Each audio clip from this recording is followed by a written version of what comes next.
Hi, everyone. Welcome to Beacons of Balance. I'm Arlene. This is my wonderful co-host, Joanne. And down below, we have our guest speaker who we'll be introducing shortly. So, Joanne, what would you do if you heard from five neurologists that you had less than 6 months to live? I mean, everybody, you need to listen to this episode through the whole thing. There's going to be Exactly. phenomenal information. This is a phenomenal guest speaker. We're so happy to have her with us. Joanne, you want to Exactly. say a few And I words? just want to interject. If you people out there listening find value in what Arlene and I are doing, because we're bringing some pretty amazing guests on here. And remember, this is all about you. This is about your growth. And podcasts like this cost a lot of money to produce. So don't forget to subscribe, hit the like, share with everyone so we can Yes. continue to bring you amazing episodes like this. Spread this out there because there's really a lot of pearls in this episode Many. These are that gems. These are gemstones. They really are. yeah, we're But wow. so, Sandi Gold is Yeah. our wonderful guest that we have here. Sandi Gold is an artist and a published author. She has been featured in the New York Times, People Magazine, ABC Television's 2020. Actually, when Barbara Walters was on, Hugh Downs, who are now in spirit. I'm sure they're around us though, where her show was among the top three programs the year it aired. She has also been interviewed on National Public Radio and its Connecticut affiliate, and she has been a keynote speaker for the Calgary Cancer Center in Canada. She has spoken at Brown University and the Brain Tumor Society in Boston, has been interviewed on many podcasts. In 1986, five neurologists told Sandi she had 6 months to a year to live, right? And let's see, just 5 months later, she was cancer free using a natural treatment. What she learned from her experience, she now teaches others through her book, her art, and her personal essays. This happens to be her book, I Chose Love, which is phenomenal. You have to get this, and we'll tell you how. Wow. We'll have it all listed below. So she was told this, and she learned to trust her body's wisdom, Mhm. which I think this is, we always talk about this on our show here, that your gut instinct, when you have that first gut hit, it's usually your guidepost to do the right thing. Yeah. But then we get into our brain and we start analyzing, we listen to other people, we go, I think I'm nuts, whatever. Yeah. We're all crazy. In 1993, Sandi was attracted, she attracted international attention in her gallery, her exhibit, The Temple of the Soul. And let me tell you, people, you need to go Mhm. on at the end. We'll tell you Sandi's website. Go on it. This is the 2020 interview she had. It's a little bit fuzzy. Maybe you could get it elsewhere. I don't know. But when I watched it, it moved me to tears. Oh, The Mhm. energy that came Wow. through it. People were talking about how that 63-foot mural, which you'll talk about, how it affected them. But yeah, it brought me to tears. So without further ado, take it away, Joanne. Wow. Wow. Wow. Wow. Well, first of all, from a fellow artist, it's just delightful to meet you. And thank I you. was just blown away by your story. I've checked out your artwork. Like Arlene said, you, my friend, are a walking miracle. So you're meant to be here. Honest, I always say, if you have to go through something like you did, you're meant for greater things here to touch other souls. So, Sandi, wow, tell us how this all began. It's quite an amazing story. It began on December 4th, 1986, when I was told I had less than a year to live. Although I suppose it began even before that because I kept going to doctors and they kept telling me I had PMS because I was having little fits and throwing things.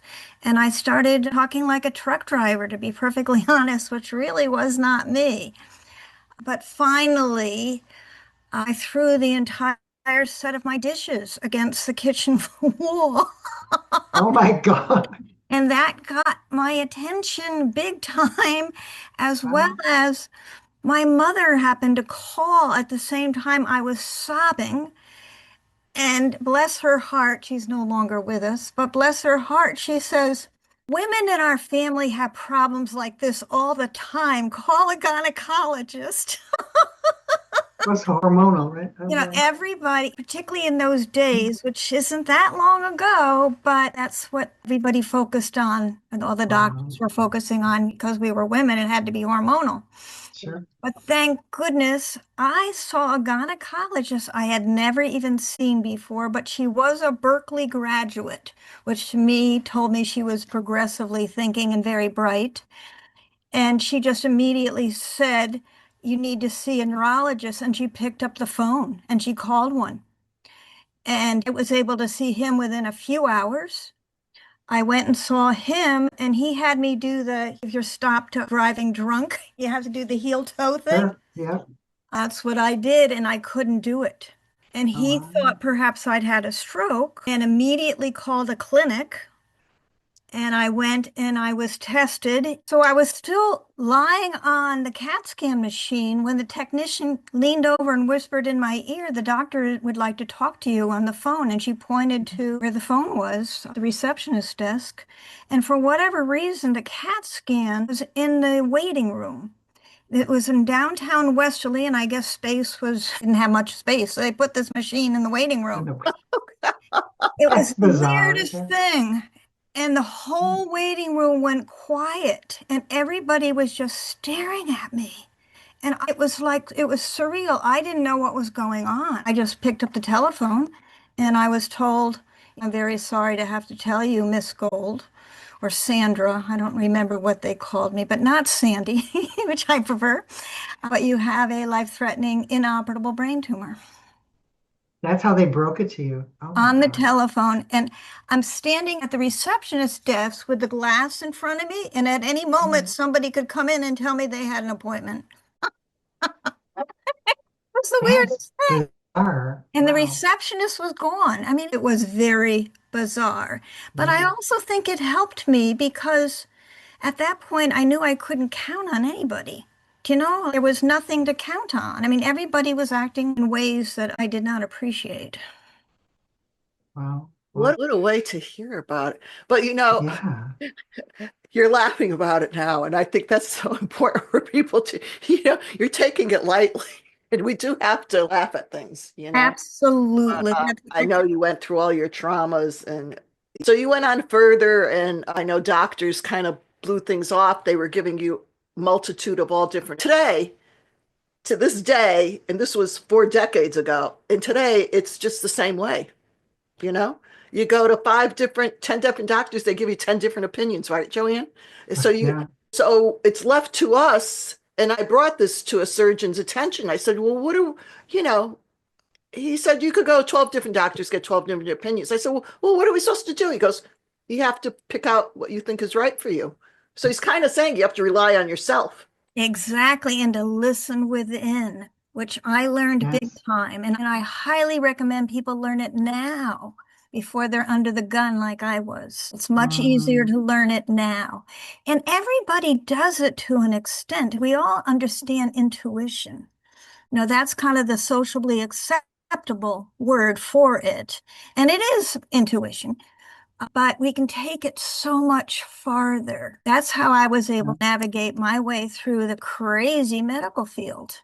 I think I what happens to us also is when we hear all this, and we do have the intuition and we talk about that initial gut instinct, but then I say we always go up into our brain and we listen to other people, and then we go into fear. Right. We're afraid we're going to make the wrong choice. We're like, is it this? Is it this? Is it Yeah. this? This? Most decisions are made out of fear when it comes to medical because, oh my gosh, the doctor must know more than me. Yeah. But and and perhaps this is a controversial thing to say. I think they actually, I mean, they have to know that. And I've never had a doctor say to me, "Do not make a decision based on fear," which is something I tell people all the time. right. And if you need to, just sit down and meditate and just really ask your body, ask your heart for Mhm. directions. Our bodies are always trying to help us 24/7, and they are our best friends. Right. And they're always right. They never lie. I think Yeah. one doctor that would go along with that, though, is the oncologist surgeon, Dr. Bernie Siegel, would Yeah. say, Who wrote the foreword to my book? yes, yes, yeah, I met Bernie. Right. He was always open, He was amazing. forward thinking. And Way he ahead of his and time. he had patients also, be it a child or an adult, use art to Yes. draw a picture as far as when they were Yeah. getting chemo or whatever they were getting to see what it do with their body. And he said the ones that showed that it was little things like Pac-Man eating them, and they had positive results from it. Right. Other ones Yeah. that had darkness Yes. and wasn't that much. Exactly. That mental is so important when you're going through this. Yes. I heard a story So too of important. one time he was operating on a patient and the patient's heart stopped. Mhm. So Bernie just said, "Hey, Charlie, your heart just stopped. Start pumping it again. I need you to start pumping your heart again." And the heart started pumping again. Oh, really? Oh, I Oh got my you with that gosh. one. That's amazing. Yeah. Yeah, the So, body is amazing. so as your path went on, you heard all these different opinions from the doctors, and they weren't giving you much of an option. Kind of basically just go home, right? Get your affairs in order, and that's it. But there was someone that told you about an experimental treatment. Yeah, sorry, my phone is ringing. I thought I turned it off. It's okay. Apologize for that. Don't This hear is it. another ironic story. I was in the hospital being tested, and I was very resistant because I was already told there was nothing they can do for me. So I was like, well, why don't you just leave me alone? I didn't say that out loud, but that was my feeling. And then they did a test in which I had to keep my legs straight because I forgot the name of it now. It's so wonderful from not forgetting these things because it's far behind and I don't really want to remember them. But they didn't want it to get infection to go into my heart. So they had to go in through the groin. What is that test? Where you go Oh, through yeah, the yeah, yeah, groin? yeah. Where they stent you. Angiogram? Is it an angiogram? Maybe. But Yeah, anyway, yeah. Mhm. so to keep the infection, to keep me safe, I had to keep my legs straight. And when you're exhausted and having to lie there and keep your legs straight, it's very difficult. But I had finally fallen asleep successfully with my legs straight. And it was a teaching hospital. And this doctor came in leading these 6 to 8 interns, and they woke me up. Oh, geez. And I was not pleased that they woke me up because this was just the day after I've been told I was going to die. So the Wow. doctor came in and reached for the, what do you call the little brown, the The clipboard at clipboard, the end of clipboard. at the bottom of my bed. And he was all ready to teach these students. And of course, I'm studying him already to hear something I might not have heard before. And I'm really excited. I might learn something from him or from the questions that these students ask. Sure. So I'm really zeroed in on this doctor now. When he suddenly goes totally white and starts going with his hands to push everybody out. Everybody out, I'll meet you in the next room, he said. And I am like rather upset.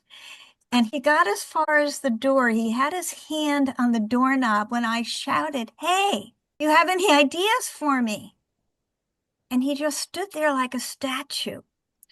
And seconds passed when I realized, oh, he wants me to talk to him.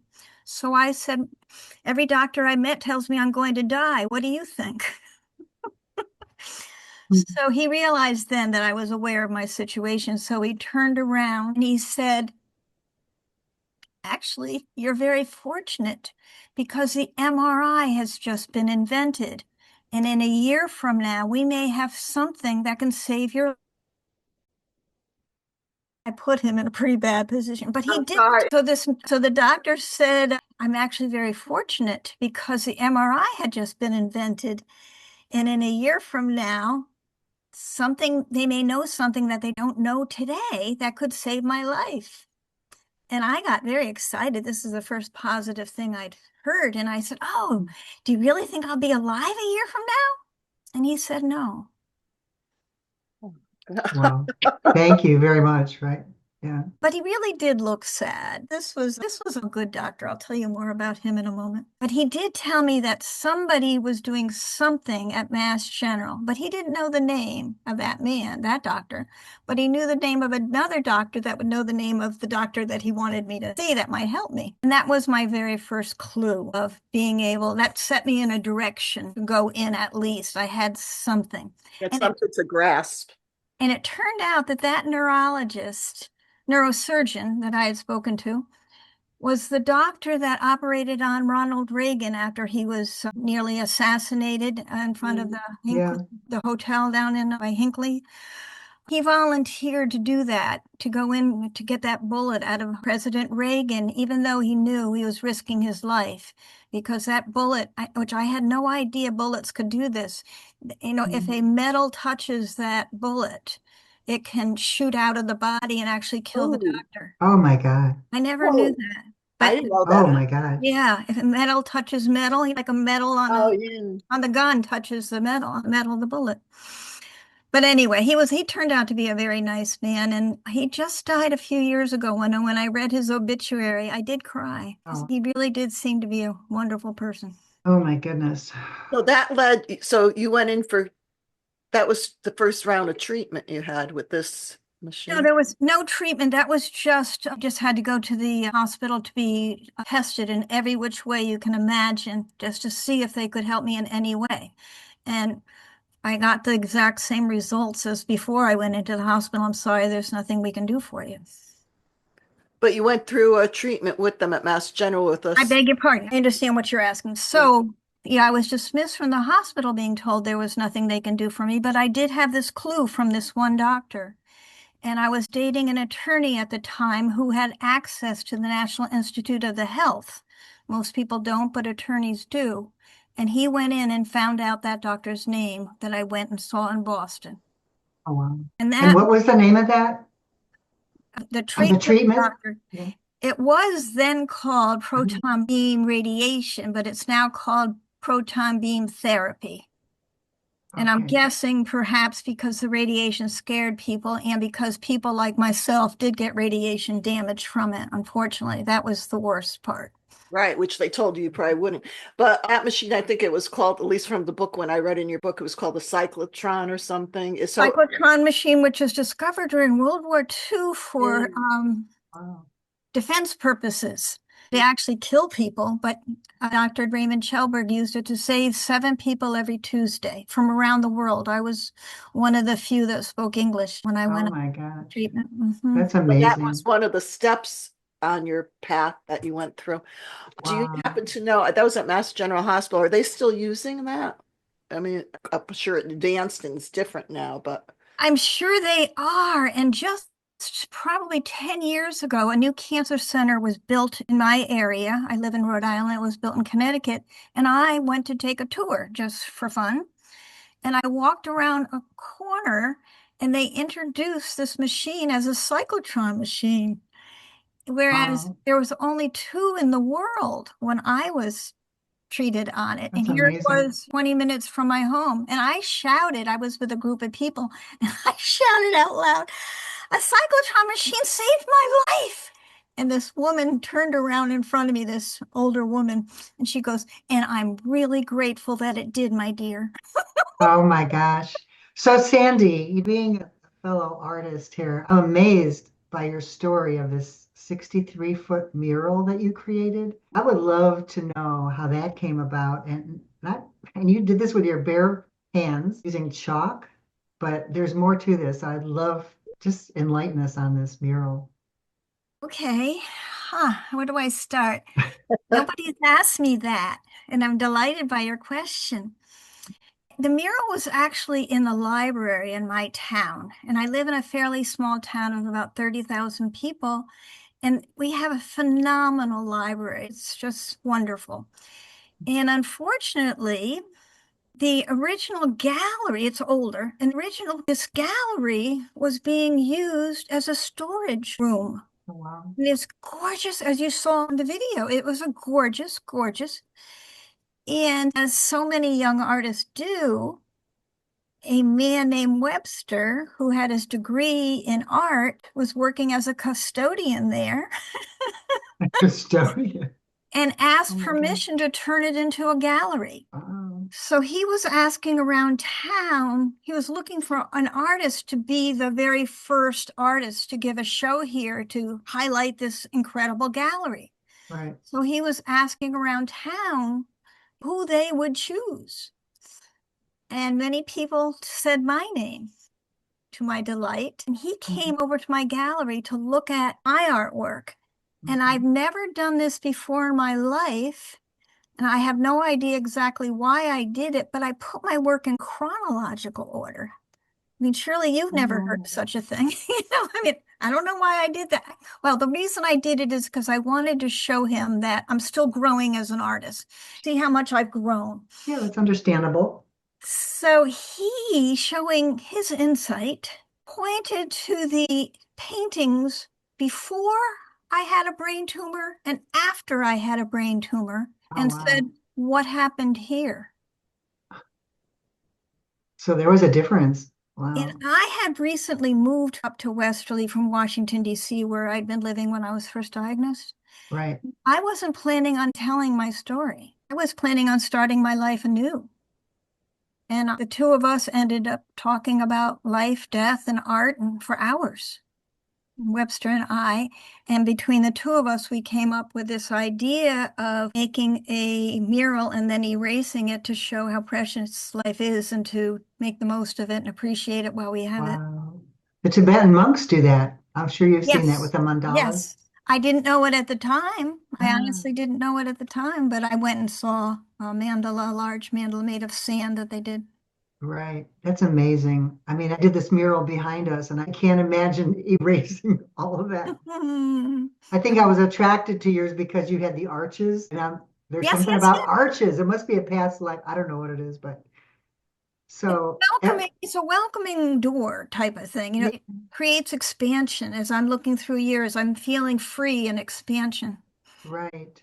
So every part of your mural was important. They were aspects of your life.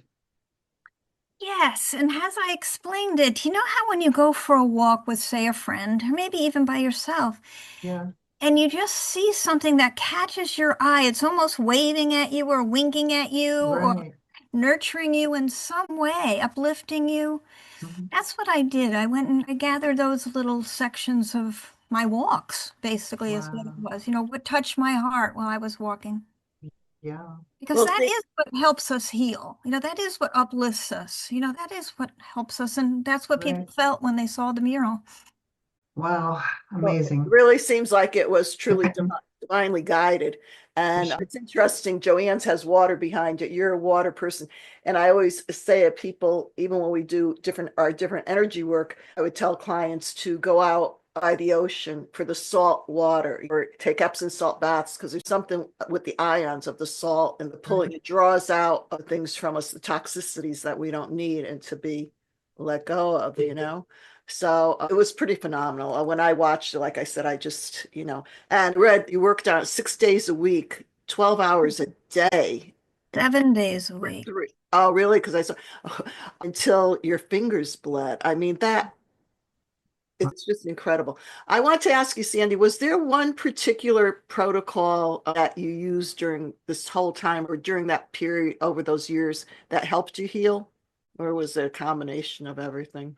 The first, I mean, definitely was a combination, but the first thing that comes to my mind was, and perhaps it is kind of touches in what I was just talking about, appreciating, just Mhm. really finding things to appreciate. And I remember when a stress management therapist suggested I do that, I wanted to throw something at her. I'm like, you don't understand what I'm going through. I mean, I was there. I was there.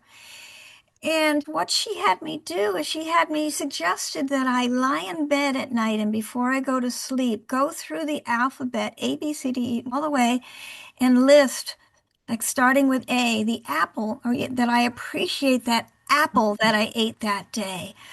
Or B, I appreciated the balloon that I saw that child carrying and the smile on that child's face. I just went right through it. That's a And she great said, exercise. and if you don't feel appreciative at the end of that, do it again. I And love that one. and there, That's so important. Yeah. We always touch on this, Joanne and I.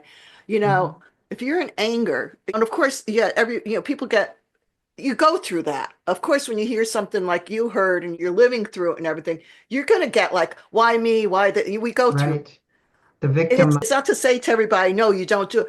You have to feel it, but then don't stay stuck in it. Don't keep Right. playing that record over and over. And many people just keep playing it and they can't move past it. And then you shift it into, like you said, the gratitude and appreciation and move the foot forward. What do I do to get Yeah. you, out of it? you said something very important. You said a lot of things very important, but the one thing that I zeroed in on was you have to first feel it. Because a lot of people just want to Yeah. jump into the Pollyanna stage of just thinking everything's wonderful. I did that for a long time. Yeah. But it's so important. we were given emotions for a reason. We were given anger, we were given bitterness, we were given jealousy. Yep. And so to avoid feeling those, you're just allowing them to build up and do harm in your body. So yeah, give yourself 5 minutes to really feel it. I used to go Wow. into my car and shout at the top of my lungs in the car just to vent. Yeah. There is a funny story about that if you want to hear it. I do suggest keeping your windows up when you do it. Oh no. Because at the time I had a car that didn't have air conditioning and it was a warm day, so my windows were down and I was going around a corner in downtown Westerly when I let out such a shriek. And I am known for my screams. My friends have told me nobody screams like I do. Oh my Who God. have heard me scream? And I let out such a scream, and there was this little old Italian man holding on to his cane on the sidewalk, and he looks up like, Oh who the my hell God. just got murdered? And then, of course, I couldn't stop laughing. I mean, I felt so badly for the guy, but just could not stop laughing. And so That's interesting. learned, always roll up your windows. Right. So, Sandy, you look phenomenal for what you've been through, I have to Well, tell thank you. So, what have you done consistently to maintain your awesome health for what, 4 decades now? Yeah, and I'm 72 years old. Bless you. Wow. Good for I you. have to keep Bravo, going. bravo. And I Yeah. also, because so many doctors couldn't help me, I really turned to naturopathic doctors. Mhm. Really, it wasn't necessarily by choice, although it only makes sense that our bodies, I just never felt like we would be put on earth and just told, okay, you're on your own. Right. We were given an immune system. And I remember when I discovered that in junior high school and thinking, I knew it, I knew it. So my first thing is to always give my body the opportunity to help itself. And that is oftentimes going to a naturopathic physician, which unfortunately we still have to pay for out of our own pockets, Mhm. or looking up on the internet. What is it that I can do? And do so with caution, because of course we can read about everything on every different ideas on the internet. But again, listen to your body. What is your body saying it needs? And I Exactly. oftentimes, when I'm meditating, I ask my body what it needs. And it often does tell me. Wow. I find that so many people that have gone through what you've gone through with this amazing transformation, that they turn to holistic medicine now, what nature provides. I know I can't do anything over the counter. So Yeah. even if it goes back to what grandma used. Yes, yes. Well, that's where it all started anyways. Where did our antibiotic, Exactly. where did penicillin come from? It was a natural We're not plant meant to put all came these from. chemicals in our body. Yeah. But And now then they all make the it after generic. effects. They make it generic and they cut it and you don't know what they're cutting it with. So Exactly. that's the hard, our bodies can't Oh, handle that. So, Sandy, where can our listeners see your image of the Temple of the Soul? Other than, is that the only place on your website with do you have it elsewhere? Did I would love to have a piece to see it. And the only place I have it is on my website. And the reason it's gotten fuzzy, and thank you for telling me that, is because so many people have watched it. And so I have to keep changing it. I have to keep updating it as best I can. And also, I did donate one to the library, but it got worn out so quickly. Actually, thanks for reminding me. I should bring them another one. Um, But do you have the image? Was the image printed on anything like a Polaroid Corporation came, and these men dressed in suits, reminding me of doctors again. And I again wasn't oh, very welcoming to them, which I'm sorry to say. Polaroid originally started in just a town just not far from me. And the owner of Polaroid sent these men down and said, he was touched by my story and said, do whatever you can for this woman. So they told me that expecting me to go, yippee, I'm sure. But I just said, I did not do this for financial gain. Thank you very much. And the guys looked at each other and they said, wait a minute, we're not going to be allowed to go back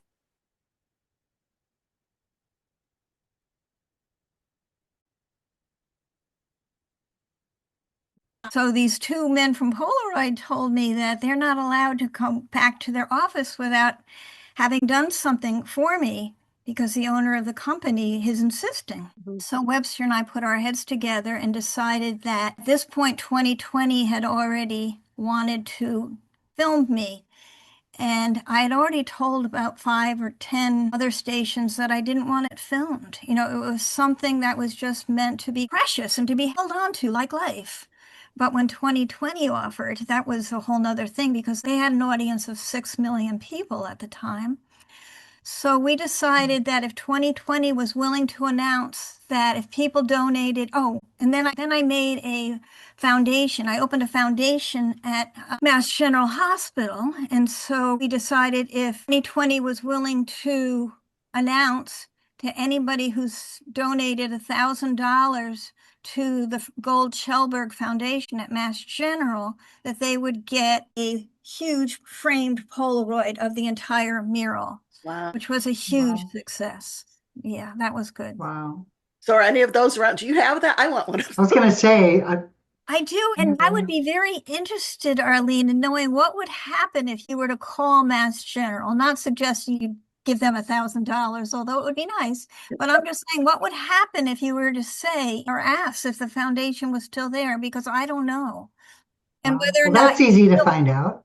Yeah. or whether or not you'd still be able to get a Polaroid. Because Yeah. you know, Joanne, when you go into a museum and a painting is on loan Right.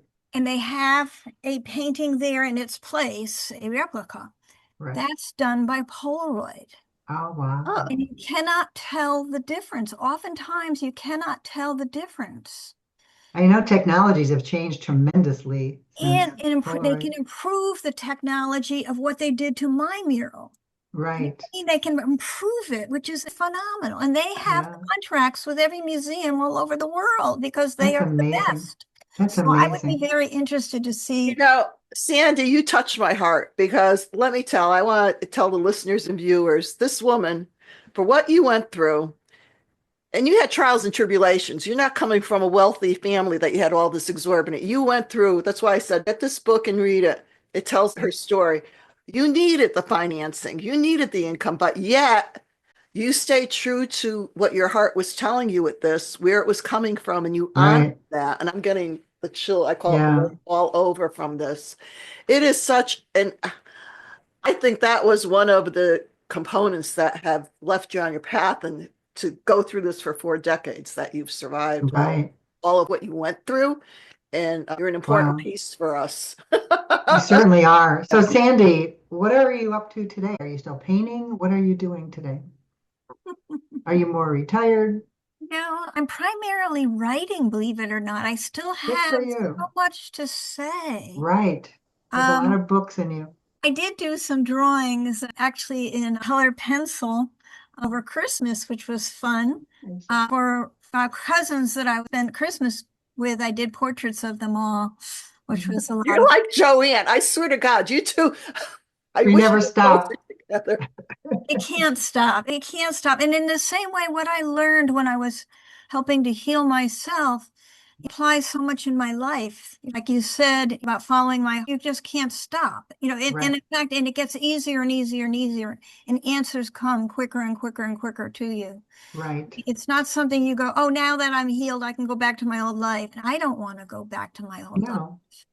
And in regard to my family, I just want to say it is so part of my story. I grew up in a family where there were addictions. And Oh, so wow. whether it be drug or alcoholism, and it had been for generations. And when people lose, they never learn how to deal with their feelings, which again Right. was such They a stuff big it. part of my life in my journey, because Mhm. again, we were given feelings for a reason to help guide us. Right. For whatever reason, an image of an insect keeps coming to me whenever I say that, because they're little antennas that are feeling Oh, yeah. are what's saving their life. It's helping Yeah. them understand what's going on.